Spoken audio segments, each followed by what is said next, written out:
wabarakatuh. Saya Putri Harnisa dengan nomor mahasiswa 19423-174.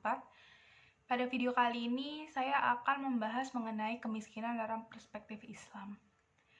Jadi pembahasan kali ini adalah pemahaman saya mengenai kemiskinan dalam perspektif Islam. Sebelum membahas lebih jauh mengenai kemiskinan dalam perspektif Islam, pertama yang harus diketahui adalah definisi. Jadi, apa sih kemiskinan itu? Kemiskinan menurut ekonomi itu adalah kurangnya sumber daya finansial yang dimiliki rumah tangga untuk memenuhi kebutuhan dasarnya. Jadi, ketika seseorang itu tidak mampu untuk memenuhi kebutuhan dasarnya, maka menurut ekonomi, dia bisa disebut sebagai orang miskin. Seperti itu. Selanjutnya, ada pengertian kemiskinan menurut Bappenas tahun 2004 menyatakan bahwa kemiskinan adalah kondisi di mana seseorang tidak mampu untuk memenuhi hak-hak dasarnya untuk mempertahankan dan mengembangkan kehidupan yang bermartabat. Jadi, ya intinya dia tidak bisa memenuhi kebutuhan dasarnya. Lalu kemudian, yang ketiga, ini definisi kemiskinan menurut Islam. Menurut Islam sendiri, fakir miskin adalah orang yang sama sekali tidak memiliki sumber mata pencaharian dan tidak memiliki kemampuan untuk memenuhi kebutuhan hidup yang layak. Atau bisa juga orang yang memiliki sumber mata pencaharian, namun dia tidak memiliki kebutuhan dia tuh tidak dapat memenuhi kebutuhan hidupnya, seperti itu. Oke, selanjutnya saya akan membahas mengenai level kemiskinan dalam perspektif Islam. Jadi di sini kemiskinan itu ada dua levelnya. Yang pertama itu ada hardcore poverty dan general, yang kedua ada general poverty. Untuk hardcore poverty sendiri itu tuh maksudnya adalah kemiskinan yang parah. Jadi ya kemiskinan parah. Jadi kemiskinan parah itu sebenarnya apa sih? Jadi maksud hardcore poverty di sini tuh adalah tingkat kemiskinan yang tersirat di dalam konsep miskin dan fakir dalam Islam. Seperti itu. Terus kemudian untuk general poverty itu kemiskinan yang umum. Jadi maksudnya itu ketika seseorang itu dia bisa memenuhi kebutuhan dasarnya, namun untuk kekayaannya itu dia tuh belum mencapai nisab zakat. Jadi dia tuh belum bisa berzakat dari kekayaannya ini. Nah, maka keadaan seperti ini itu bisa disebut dengan general poverty atau kemiskinan secara umum, seperti itu. Selanjutnya yang akan saya bahas adalah mengenai dimensi. Jadi untuk dimensi kemiskinan sendiri itu di sini ada 3 yang saya ketahui dan yang saya pahami itu ada 3. Ada spiritual dimension, ada social dimension, dan ada juga institutional dimension.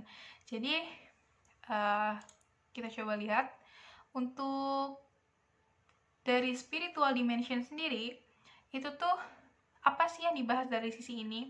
Jadi yang pertama itu bagaimana Islam itu mengajarkan seseorang untuk tidak spiritual agama itu mengajarkan seseorang untuk tidak menggenggam erat kekayaannya.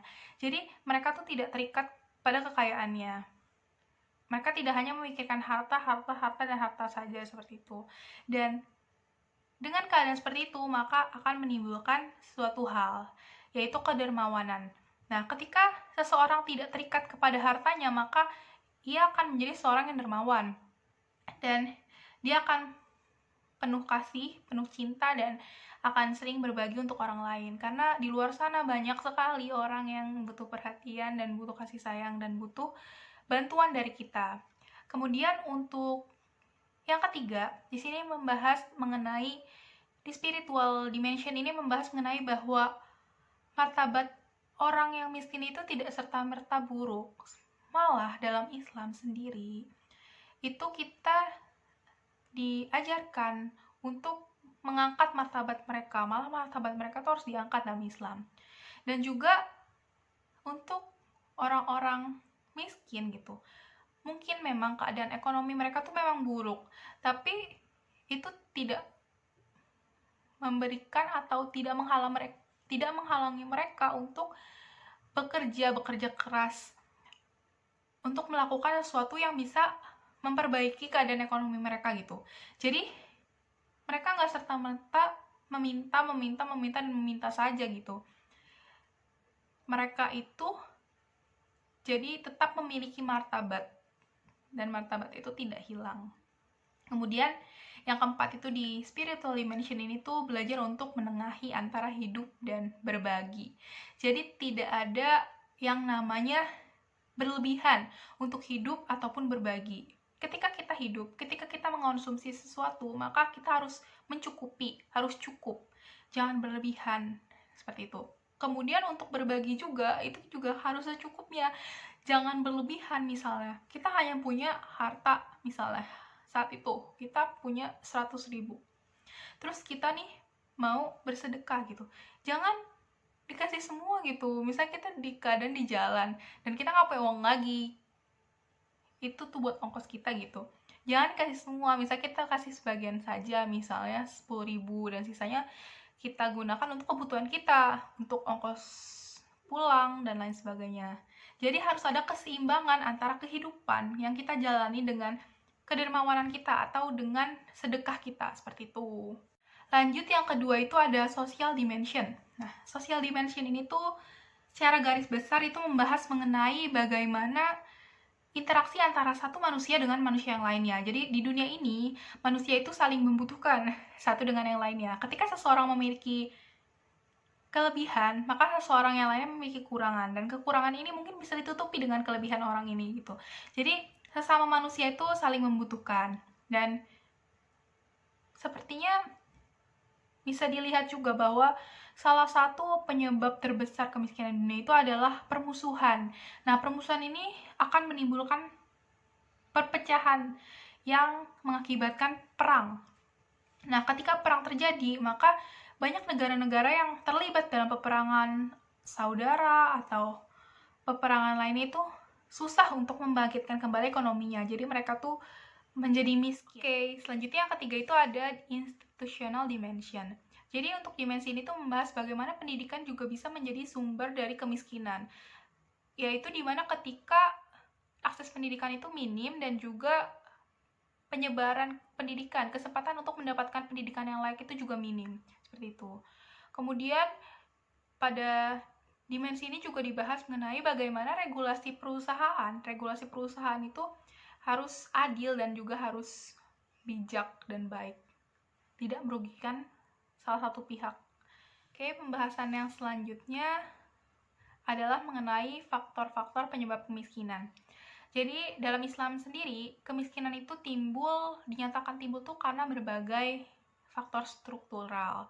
Oke, yang pertama itu kemiskinan itu timbul karena kejahatan manusia terhadap alam. Jadi manusia sendiri merasakan dampak dari kejahatan mereka. Kemudian kemiskinan timbul karena ketidakpedulian kelompok kaya, sehingga orang-orang miskin ini tuh tidak bisa keluar dari zona nyamannya. Mereka tetap saja di zonanya. Lalu kemudian kemiskinan juga timbul karena sebagian manusia bersifat zolim, contohnya itu menghardik anak yatim dan lain sebagainya. Kemudian kemiskinan timbul karena konsentrasi kekuatan politik, birokrasi, dan ekonomi itu berada di satu tangan saja. Jadi semuanya itu dikendalikan satu tangan saja. Lalu kemudian kemiskinan timbul karena hal-hal eksternal, hal-hal yang mungkin emang tidak dapat dihindari, seperti bencana alam. Tapi bisa juga sih kemiskinan itu muncul karena tadi permusuhan yang menjadikan perperangan. Kemudian untuk strategi pengurangi kemiskinan sendiri, itu ada pembangunan pertanian, kemudian ada pembangunan sumber daya manusia, kemudian juga pemanfaatan lembaga-lembaga kemasyarakatan, terus tentunya juga harus berusaha, bekerja, kemudian juga zakat. Zakat juga bisa mengurangi kemiskinan salah satunya, dan penyebarannya juga harus rata, tidak ada ketimpangan dan lain sebagainya. Sekian yang dapat saya sampaikan pada video kali ini. Pembahasan ini saya dapatkan ketika saya mempelajari ekonomi makro Islam, dan juga pembahasan ini sebagian saya ambil dari jurnal. Jurnalnya nanti akan saya taruh di sini. Kurang lebihnya mohon maaf. Untuk kesalahan kata dan lainnya mohon maaf. Materi-materi yang saya cantumkan pada video kali ini murni dari yang saya pahami selama pembelajaran. Wassalamualaikum warahmatullahi wabarakatuh. Terima kasih atas perhatiannya.